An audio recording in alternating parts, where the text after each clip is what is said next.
सनातन धर्म में साल में 4 बार नवरात्रि का पावन पर्व मनाया जाता है। इसमें चैत्र और शारदीय नवरात्रि के अलावा साल में 2 बार गुप्त नवरात्रि भी मनाई जाती है। ज्यादातर लोग चैत्र और शारदीय नवरात्रि के बारे में ही जानते हैं।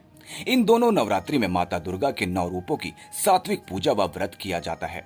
गुप्त नवरात्रि आम नवरात्रि से भिन्न होती है। साल में पहली बार आषाढ़ और दूसरी बार माघ माह में गुप्त नवरात्रि मनाई जाती है। गुप्त नवरात्रि का समय गोपनीय साधना और तांत्रिक पूजा का माना जाता है। धार्मिक मान्यता के अनुसार गुप्त नवरात्रि तांत्रिक साधना, आध्यात्मिक उन्नति, शत्रु बाधा से मुक्ति, धन संपत्ति और मनोकामना पूर्ति का विशेष पर्व माना जाता है। गुप्त नवरात्रि में इन 10 महाविद्याओं की होती है पूजा, जिनमें मां काली, इनका जन्म रक्त बीज का संहार करने के लिए हुआ था। गुप्त नवरात्रि में तांत्रिक मां काली की साधना कर दिव्य शक्तियां प्राप्त करते हैं।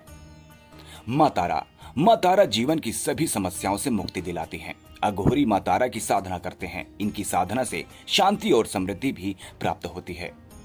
मां त्रिपुरा सुंदरी, शास्त्रों में मां त्रिपुरा सुंदरी को तीनों लोकों में सबसे सुंदर माना गया है। मां त्रिपुरा सुंदरी की पूजा करने से मोक्ष मिलता है। तांत्रिक किसी को सम्मोहित करने के लिए भी इनकी पूजा करते हैं।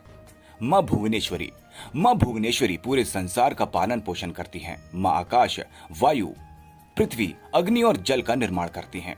मां के आशीर्वाद से धन लाभ होता है। मां छिन्नमस्ता का संबंध शास्त्रों में महाप्रलय से माना जाता है। गुप्त नवरात्रि में मां छिन्नमस्ता की साधना करने से मां सरस्वती की सिद्धि प्राप्त होती है। मां त्रिपुरा भैरवी, इनको बंदी छोड़ माता कहा गया है। मान्यता है कि इनकी साधना कचहरी के मुकदमों, कारावास और कई बंधनों से मुक्ति दिलाती है। ये माता महाकाली की छाया से उत्पन्न हुई है। मां धूमावती, माता सती के शरीर से निकले धुएं से उत्पन्न हुई है। गुप्त नवरात्रि में मां धूमावती की साधना से रोग, शोक और दुख के नियंत्रण की विद्या प्राप्त होती है।